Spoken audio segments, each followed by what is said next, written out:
திருப்பிக் கொள்வோம். லூக்கா 7வது அதிகாரம். லூக்கா 7வது அதிகாரம் 11வது வசனத்திலிருந்து வாசிக்கிறேன். லூக்கா 7வது அதிகாரம் 11வது வசனத்திலிருந்து வாசிக்கிறேன். அதற்கு முன்பாக ஒரு விஷயம் சொல்ல விரும்புகிறேன். பாருங்கள், தேவன் ஒவ்வொரு நாளும் அற்புதமாய் நம்மோடு அவர் பேசி கொண்டிருக்கிறார். நேற்றைய தினத்தில் பேசின வார்த்தை அனைவருக்கு பிரயோஜனமாக இருந்தது அப்படின்னு எனக்கு மெசேஜ் அனுப்பியிருந்தாங்க. சிலர் தன்னுடைய வாழ்க்கையில் சில பிரச்சனைகள்லேருந்து விடுவிக்கப்பட்டதாக சொன்னாங்க. ஏன் அதை சொல்லுகிறேன் அப்படின்னு என்றால், நாம் ஒவ்வொரு நாளும் விடுதலையோடு வாழ வேண்டும் என்று தேவன் விரும்புகிறார். ஒரு நாள் கூட நம்ம இருந்த அதே நிலையில் இருக்கணும்னு ஆண்டவர் விரும்புகிறதே இல்லை. நம்முடைய நிலை மாற வேண்டும் என்று நாம் விரும்புகிறதை காட்டிலும் அவர் ரொம்ப அதிகமாக விரும்புகிறார். ஏனென்றால் அவர் நம்மேல் மனதுருகுகிற கர்த்தர். இன்றைக்கு அதை தான் பார்க்க போகிறோம். ஆகவே உங்களுடைய வாழ்க்கையிலும் தேவன் ஏதாவது அற்புதங்களை செய்திருந்தால் நீங்கள் பகிர்ந்து கொள்ளலாம். உங்களுக்காக ஏதாவது ஜெபிக்க வேண்டும் என்றால் இந்த குரூப் முடிஞ்சதுன்னு தெரிவிக்கலாம், இல்லைனா எனக்கு மெசேஜ் அனுப்பலாம். நாம் தொடர்ந்து ஒருவருக்காக ஒருவர் ஜெபித்து, ஒருவருக்காக ஒருவர் உதவி செய்து, ஒருவர் ஜெபத்தில் தாங்குவோம். தேவன் நம்மோடு இருப்பாராக. ஓகே, லூக்கா 7வது அதிகாரம் 11வது வசனம். 11வது வசனத்திலிருந்து வாசிக்கிறேன். அதன் பின் இயேசு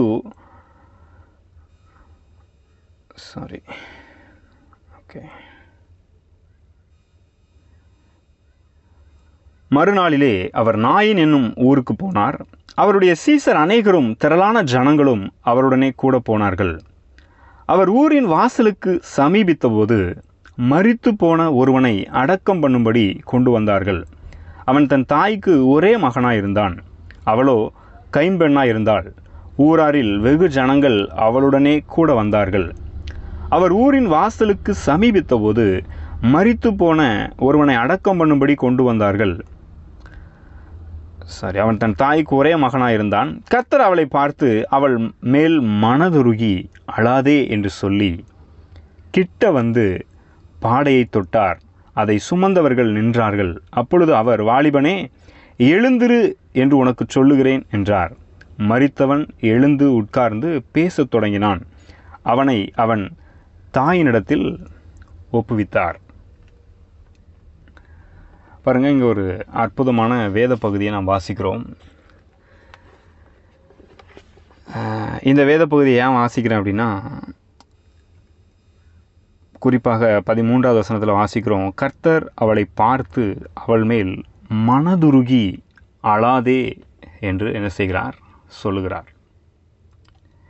பாருங்கள், நம்முடைய ஆண்டவராகிய இயேசு கிறிஸ்துவினால் புரிந்து கொள்ள முடியாத ஒரு பிரச்சனை, ஒரு கஷ்டமோ ஒரு சவாலோ நம்முடைய வாழ்க்கையில் வரப்போகிறது இல்லை அப்படின்னு நான் சொல்லுவேன். ஒருவேளை இதுக்கப்புறம் ஏதாவது நீங்கள் பிரச்சனையை சந்தித்தால் கூட அது இயேசுவுக்கு புரியாதுங்க அப்படின்னு சொல்லவே முடியாது. பாருங்கள், இன்னும் கேட்டால் நான் இப்படி சொல்லுவேன், நீங்கள் ஒரு பிரச்சனையை, ஒரு சின்ன பிரச்சனையாக இருக்கலாம், இல்லை ஒரு சின்ன தலைவலியாக கூட இருக்கலாம், நீங்கள் அதை சந்திக்கிற அந்த நிமிஷமே, அந்த சனப்பொழுதே அதை நீங்கள் உணர்றீங்கல்ல, அதே மாதிரி அவர் உணர்கிறார். தலைவலிக்கு நீங்கள் உணர்றீங்கல்ல, அந்த உணர்வை அவர் உடனே உணர்கிறார் என்று சொல்லுகிறேன். நேற்று அதான் பார்த்தோம் இல்லையா, நம்முடைய பலவீனங்களில் ஆவியானவர் உதவி செய்கிறார். அப்போ இயேசு வந்து சும்மா இருக்கிறார் நினைக்கிறீங்களே, அவர் வலது பாரசத்தில் உட்கார்ந்து கொண்டிருக்கிறார், நமக்காக வேண்டுதல் செய்து கொண்டிருக்கிறார். அவர் பூமியில் மனிதனாய் வந்து வாழ்ந்தபோது எப்படி மனதுருகி இரக்கத்தோட, ரொம்ப ஒரு எந்த அளவுக்கு இரக்கம் காண்பிக்க முடியுமோ அந்த அளவுக்கு இரக்கம் காட்டினாரோ, அதே இரக்கத்தின் உணர்வை இப்பொழுது நம்மளையே அவர் என்ன செய்கிறார், காண்பிக்கிறார். அதனால் இப்போ நாம் போய்கொண்டிருக்கிற பிரச்சனை, பலவீனங்கள், கஷ்டம், மனதில் இருக்கிற சின்ன சின்ன வேதனைகள், இதையெல்லாம் அவர் புரிந்து கொள்ள முடியாத நிலையில் இல்லை. பாருங்கள், நாம் தான் நிறைய நேரத்தில் அவருக்கு புரியலையோ அப்படின்னு நினச்சிட்றோம். அவருக்கு நான் என்ன சொல்கிறேன், நம்மளை விட ரொம்ப நல்லாவே புரியும் அப்படின்னு சொல்லுவேன். ஏன் அப்படி என்னால் உறுதியாக சொல்ல முடியும் அப்படின்னா, பாருங்கள், அவர் தேவனாய் இருந்தவர் மனிதனாய் மாம்ச சரீரத்தில் பிள்ளைகளும் மாம்சமும் இரத்தமும் உடையவர்களாக இருக்க அவரும் அவர்களைப் போல் ஆனாராம். நம்மை போல மாம்சமும் இரத்தமும் உடையவராய் இறங்கி வந்து இதே பூமியில் வாழ்ந்தார் பாருங்க. நான் வேதத்தின்படி பரலோகத்தில் சிங்காசனத்தில் வச்சிருக்கிறார், அங்கே தங்கத்தில் எல்லாம் இருக்குதுன்றாங்க. இங்கே இருக்கிற மாதிரி புழுதி இல்லை பாருங்கள்.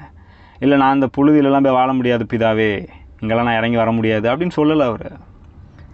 நாம் எந்த ஒரு சூழலில் வாழ்கிறோமோ அதே சூழலுக்கு அவரும் இறங்கி வந்து இங்கே வாழ்ந்து, இங்கே வாழ்கிறது எவ்வளோ கஷ்டம், இந்த பொல்லாத உலகத்தில் எவ்வளவு கஷ்டப்பட்டு வாழ வேண்டியது இருக்குது, கீழ்ப்படுகிறது எவ்வளோ கஷ்டமாக இருக்குது, பிரச்சனையை சந்திக்கும் போது அது எப்படி நம்மளை வேதனைப்படுத்துது, அது மனதளவில் எப்படி வேதனைப்படுத்துது, சரீர அளவில் எப்படி வேதனைப்படுத்துது, இதையெல்லாம் பாருங்கள் அப்படியே அனுபவித்தவர் அவர்.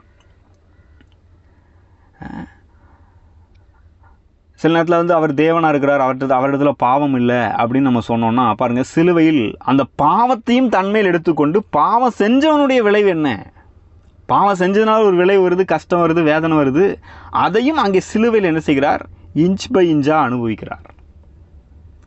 சங்கீதக்காரன் அதை குறித்து எழுதும்போது எழுதுகிறான், நான் செய்த பாவம் எப்பொழுதும் எனக்கு முன்பாக நிற்கிறது. அந்த பாவத்தினுடைய விளைவினால் என் மனசு வலிக்குது சொல்கிறான், என் குடலெல்லாம் கொந்தளிக்குதுன்றான். அந்த பாவத்தினுடைய விளைவு உள்ளத்தில் எந்த அளவுக்கு வேதனைப்படுத்துது, வெளியில் எப்படிப்பட்ட விளைவுகளை உண்டாக்குது, இதெல்லாம் சங்கீதக்காரன் பேசுகிறான் பாருங்கள். என்னால் தாங்க முடியலன்றான், என்னால் சந்தோஷமாக இருக்க முடியலன்றான். அதையெல்லாம் சிலுவையில் இயேசு ரொம்ப இன்ச் பை இன்ச்சாக அனுபவிச்சார் பாருங்கள். அதனால் நம்மளுடைய நிலைமை அவருக்கு தெரியலன்னு சொல்லவே முடியாது. அவர் எல்லா விதத்திலும் நம்மை போல சோதிக்கப்பட்டார் என்று எபிரேய ஆசிரியர் எழுதுகிறார். எந்த விதத்திலுமே நம்மளை போல சோதிக்கப்படலைன்னு சொல்ல முடியாது பாருங்கள். எல்லா விதத்திலும் நம்மை போல அவர் என்ன செய்தார், சோதிக்கப்பட்டார். அப்படிப்பட்ட நிலையில் அவர் வாழ்ந்தபோது, இந்த பூமியில் வந்து வாழ்ந்தபோது, இங்கே இந்த லூக்கா 7வது அதிகாரத்தில் வாசிக்கிறோம், ஒரு விதவினுடைய வாழ்க்கையில் பாருங்கள், அவர் கணவனை இழந்து அந்த அம்மா தவிக்கிறாங்க. ஒரே ஒரு பையன் இருக்கிறான், அந்த பையன்தான் இவளுக்கு ஆறுதலாக இருக்கிறான், எல்லாத்தையும் பார்த்து கொண்டிருக்கிறான். அந்த வாலிப மகன் அவனும் பாருங்கள் மரித்து விட்டான். எந்த அளவுக்கு ஒரு மோசமான ஒரு தருணம்னு யோசிச்சு பார்க்கணும். ரொம்ப வேதனையோடு அவர்கள் சுமந்து வருகிறார்கள். அந்த நேரத்தில் இயேசு அங்கே வர்றாரு. அந்த விதவையின் மேல் அவர் மனதுருக்கம் கொண்டார். ரொம்ப ஒரு மோசமான சமுதாயம் பாருங்கள் நம்ம வாழுகிற சமுதாயம். கணவனை இழந்தவர்கள் வாழுகிறதே கஷ்டம். இதில் வந்து மகன் இருக்கிறான், மகனும் இறந்து போகிறான். ரொம்ப கஷ்டமான ஒரு சூழ்நிலை. மகனை இழக்கிறது ஒரு பக்கம் கஷ்டம், இழந்ததுக்கப்புறம் வாழ்கிறது ரொம்ப ரொம்ப கஷ்டம். அப்படிப்பட்ட ஒரு இக்கட்டான நிலையில் இயேசு வருகிறார். அவள் மேல் மனதுருகுகிறார். அவனை என்ன செய்கிறார், அங்கே எழுப்பி விடுகிறார். அப்படியே விட்டுறல, சரி பரவாயில்ல, அச்சோ பாவம் அப்படின்னு அழுதுட்டு போல பாருங்கள். இன்றைக்கி மற்றவர்கள் நம்மளை பார்த்தா அப்படி பரிதாபப்பட்டுட்டு போகிற மாதிரி அவர் பரிதாபப்பட்டுட்டு போகிறதில்ல. அவர் நம்மை குறித்து பரிதவிக்கிறார், நமக்கு உதவி செய்ய அவர் வல்லார். அதனால் அதே மனதுருக்கத்தோடு இன்றைக்கு அவர் என்ன செய்கிறார், உங்களை பார்க்கிறார். நீங்கள் இன்றைக்கி போகிற சூழ்நிலை ஒருவேளை அந்த விதவியின் சூழ்நிலை மாதிரி இல்லாமல் இருக்கலாம். ஆனால் அது சின்ன கஷ்டமாக இருந்தாலும் சரி, பெரிய கஷ்டமாக இருந்தாலும் சரி, எந்த நிலையில் நீங்கள் இருந்தாலும் சரி, அந்த வேதனையை, அந்த கஷ்டத்தை அவர் ரொம்ப உணர்வுபூர்வமாய் அறிந்திருக்கிறார். உங்களை பார்த்து அவர் மனதுருகுகிறார். அதனால் ஒருபோதும் நீங்கள் உங்களுடைய தவறுகளை கூட எண்ணி பார்க்க வேணான்னு சொல்லுவேன் நான். ஏன்னா நாம் பாருங்கள், இயேசு ஏற்றுக்கொண்டிருக்கிறோம். இன்னும் கேட்டால் இயேசு ஏற்றுக்கொள்ளாதவர்கள் அநேக பேரை கூட நான் சந்திச்சிருக்கிறேன். ஒரு தவறான பழக்கத்தில் இருக்கிறவங்க, அவங்களாம் போய் பேசும்போது நான் நிறைய பேர் என்கிட்ட சொன்னது என்ன தெரியுமா, எனக்கு இதில் இருக்கணும்னு விருப்பமே இல்லை தம்பி, ஆனால் என்னால் விட முடியல, எனக்கு கஷ்டமாக இருக்குது. ஈவன் ரட்சிக்கப்பட்டவர்கள் கூட இந்த பழக்கத்தினால் விடவே முடியல அப்படின்னு வேதனைப்படுகிற ஒரு நிலையை பார்க்குறோம் பாருங்கள். அதெல்லாம் பார்த்து நீ இதெல்லாம் விட்டால் தான் உன்னிடத்தில் வருவேன்னு சொல்லுகிற அளவுக்கு ஒரு பாருங்கள், ஒரு மதவாதியாக இயேசு இல்லை, அவர் நம்மில் மனதுருகுகிறவராய் இருக்கிறார். இந்த விதவையினுடைய வாழ்க்கையை கொஞ்சம் யோசிச்சு பாருங்கள். அந்த நாட்களில் இயேசு மட்டும் வரல, அதுக்கு முன்னாடி அங்கே வந்து நிறைய பரிசேயர்கள் மற்ற ஆட்கள்லாம் இருக்கிறாங்க. அவங்களாம் என்ன சொல்லியிருப்பாங்கன்னு நினைக்கிறீங்க நீங்கள்? உன் புருஷன் இறந்துட்டான், இப்போ உன் பிள்ளையும் இறந்துட்டான், என்ன பாவமோ என்ன பாவம் செஞ்சியோ நீ தெரில, உன் குடும்பத்தில் இருக்கவங்க என்ன பாவம் செஞ்சாங்களோ தெரில, அதனால தான் இப்படி பாரு, 2 உயிரை காவு வாங்கிட்டேன். எங்கள் ஊர்லாம் சொல்லுவாங்க பாருங்கள், 2 உயிரை காவு வாங்கிட்ட நீ, எல்லாம் உன் மேலே இருக்கிற சாபம் தான், இப்படிலாம் சொல்லி திட்டிருக்க வாய்ப்பு இருக்குது பாருங்கள். இந்த மாதிரிலாம் திட்டின ஆள்கள் நான் பார்த்துருக்கேன், எங்கள் ஊர்லேயே பார்த்துருக்குறேன் நான். அந்த காலத்தில் மட்டும் ரொம்ப வித்தியாசமாக இருந்திருக்க மாட்டாங்கன்னு நினைக்கிறேன், அப்படி தான் இருந்திருப்பாங்க. ரொம்ப ரொம்ப மோசமான ரீதியில் அந்த பெண்ணை நடத்தியிருப்பார்கள், தவறாக பேசியிருப்பாங்க. இனிமேல் எங்கே நீ நல்லா இருக்க முடியும் அப்படின்னு சொல்லி ரொம்ப இழிவாக பேசியிருப்பாங்க. புருஷனை விட்டுட்டா இப்போ மகனும் செத்து போயிட்டான், ஏதோ தப்பு இருக்குது, அது என்னன்னு நீ தான் கண்டுபிடிக்கணும், உன்ட்ட தான் பாவம் இருக்குது, அதை சரி பண்ணலன்னா அப்புறம் இன்னும் மோசமாக தான் வாழ்க்கை போகும் அப்படின்னு தான் சொல்லியிருப்பாங்க. கண்டிப்பாக ஒழுங்கா போய் என்ன செய்ய, மனம் திரும்பு, நல்லா போய் ஜெபம் பண்ணு, கடவுள்கிட்ட கேளு, நீ மனம் திரும்பினா தான் நல்லது. அட்லீஸ்ட் அப்போனா தான் நீயாச்சும் உயிரோடு இருக்க முடியும், உன் வாழ்க்கையில் இருக்கிற பாவம் சாபம் அப்போ தான் முறிக்கப்படும், இப்படிலாம் பேசியிருப்பாங்க நான் நினைக்கிறேன் பாருங்கள். ஆனால் பாருங்கள், இயேசு அப்படிப்பட்ட எந்த ஒரு குழப்பத்தையும் உண்டு பண்ணல. ஏன்னா இந்த மாதிரி கணவனை இழந்தவர்கள், மகனை இழந்தவர்கள்லாம் நான் நேரில் பார்த்துருக்குறேன். அப்படிப்பட்டவங்க அதனுடைய நிலைமை எப்படி தெரியுமா இருக்கும், ஆல்ரெடி அவங்களே அப்படி தான் யோசிச்சுட்டு இருப்பாங்க. ஒருவேளை நான் பண்ண தப்புனால இந்த மாதிரி ஆயிருக்குமோ, இவங்க பண்ண தப்புனால இந்த மாதிரி ஆயிருக்குமோ அப்படின்ற ஒரு மனநிலை தான் அவங்க இருப்பாங்க. ஏன் இந்த மாதிரி நடந்துச்சு, நான் கடவுளை தானே நம்பினேன், தேடினேன், ஏன் இப்படி ஆச்சு அப்படின்னு ஆல்ரெடி அவங்களே குழப்பத்தில் தான் இருப்பாங்க பாருங்கள். அப்படிப்பட்ட குழப்பத்தில் இருக்கிற நேரத்தில் மற்ற மனிதர்கள், மதத்தை பின்பற்றுகிற நிறைய தலைவர்கள் என்ன பண்ணுறாங்க, இன்னும் கொஞ்சம் குழப்பத்தை உண்டு பண்ணிட்டு போயிடுறாங்க பாருங்கள். இதில் வேறு கடவுள் பேரை பயன்படுத்திக்கிறது, கடவுள்கிட்ட போய் கேளு, கடவுள்கிட்ட போய் மனம் திரும்பு, இப்படிலாம் சொல்லுகிற ஒரு சூழ்நிலையை பார்க்குறோம். ஆனால் நான் சொல்கிறேன், நம்முடைய தேவன் குழப்பத்திற்கு காரணர் அல்லவே, அவர் சமாதானத்தின் தேவனாக இருக்கிறார். இயேசு அங்கே இன்னும் கொஞ்சம் ஒரு குழப்பத்தை உண்டு பண்ணல, என்ன பண்ணுறாரு, அவளை நியாயந்து இருக்கவும் இல்லை நீ பண்ண இந்த பாவத்தினால தான் உன் கணவனை இழந்துட்டான், உன் பிள்ளையும் நீ இப்போ பறி கொடுத்துட்ட அப்படிலாம் சொல்லலை பாருங்கள். அப்படிலாம் எதையுமே சொல்லாமல் என்ன பண்ணுறாரு, அவளிடத்துல மனதுருக்கத்தை காண்பிக்கிறார். நான் இன்னும் கேட்குறேன், இன்னும் சொல்கிறேன், ஈவன் ஒருவேளை பாவத்தினால் இல்லை அவங்க தலைமுறையில் யாராவது பாவம் பண்ணதுனால வந்த சாபத்தினால் அங்கே மரணம் ஏற்பட்டிருந்தால் கூட இயேசு அங்கே அதை சொல்லலை பாருங்கள். அது அவருக்கு தெரியும், அதனால் இருந்தால் கூட அது அவருக்கு தெரியும் பாருங்கள். ஆனால் அதை அவர் சொல்லலை. ஏன்னா எல்லாத்துக்கு மேலே ஆதாம் பண்ண பாவத்தினுடைய விளைவு தான் மரணம் என்பது இயேசுவுக்கு நன்றாக தெரியும். அவளை இன்னும் குழப்பாமல் என்ன பண்ணுகிறார், தம்முடைய முழு மனதுருக்கத்தை காண்பிக்கிறார்.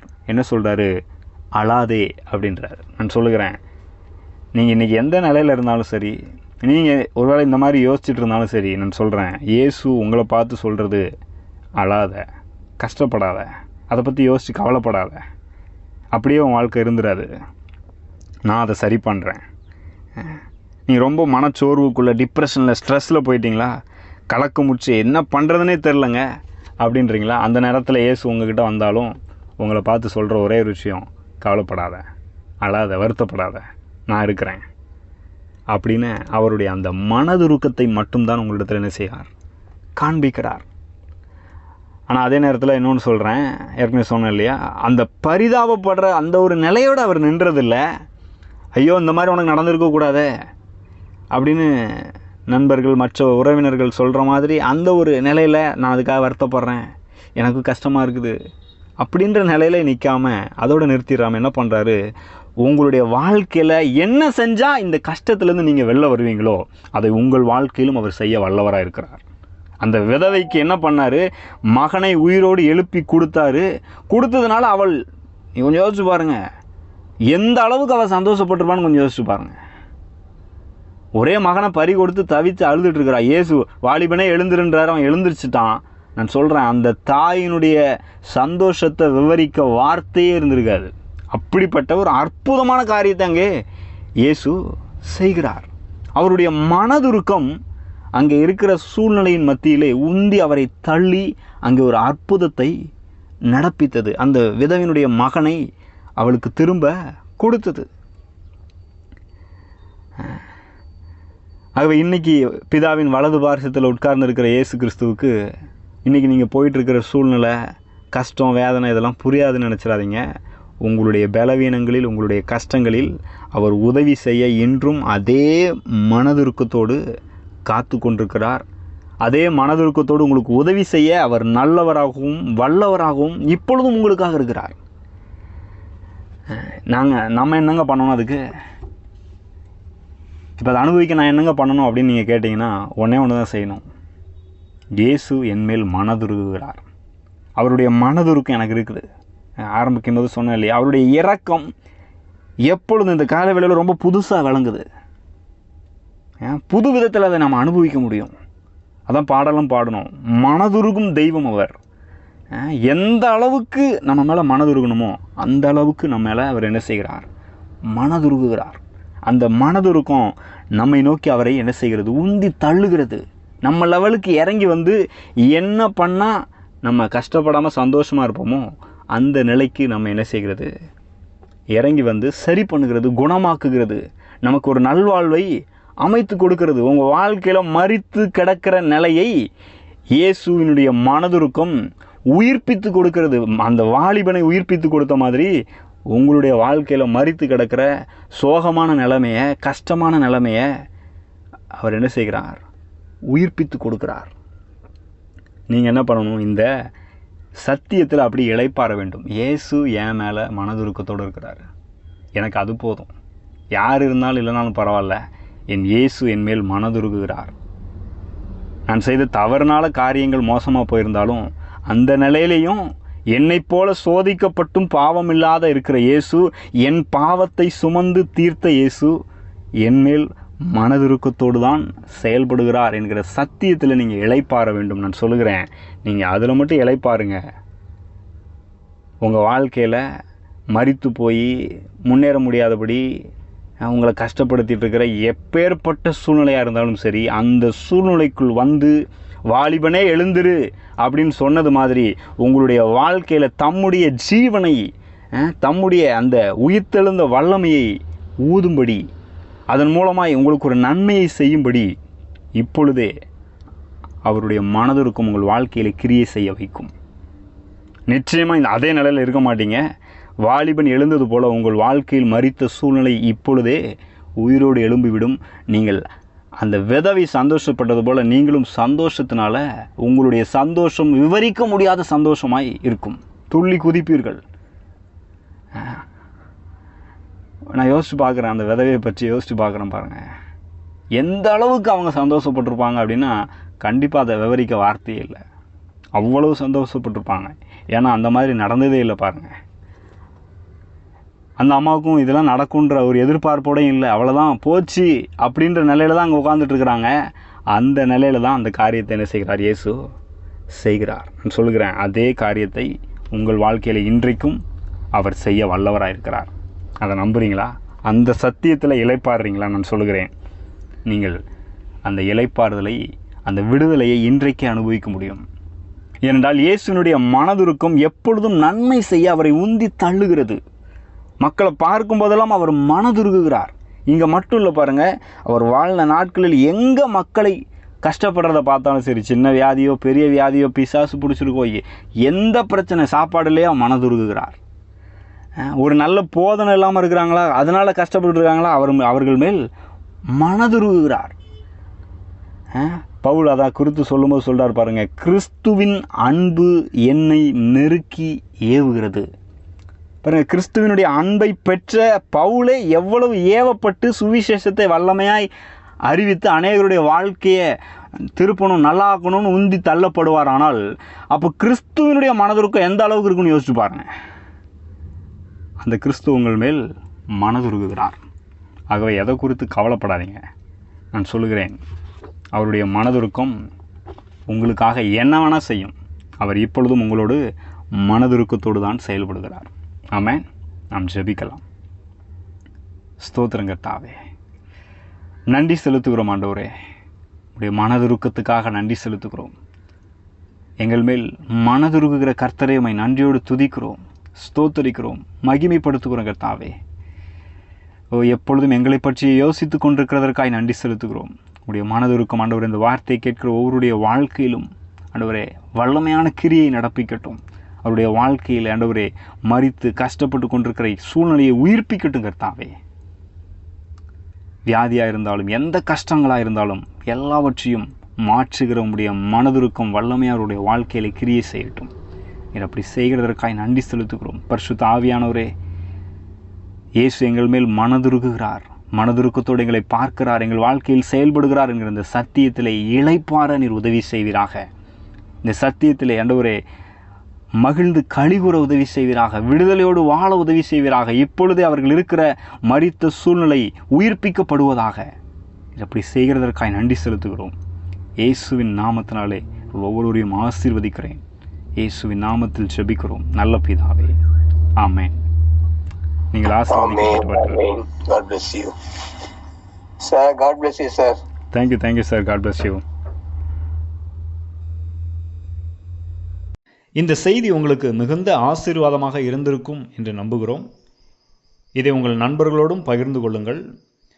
காலையில் கடவுளோடு என்கிற இந்த ஜெபம் திங்கள் முதல் சனிக்கிழமை வரை ஒவ்வொரு நாளும் காலை 5:30 மணி முதல் 6 மணி வரை கூகுள் மீட் இணையதளத்தில் நடைபெறுகிறது.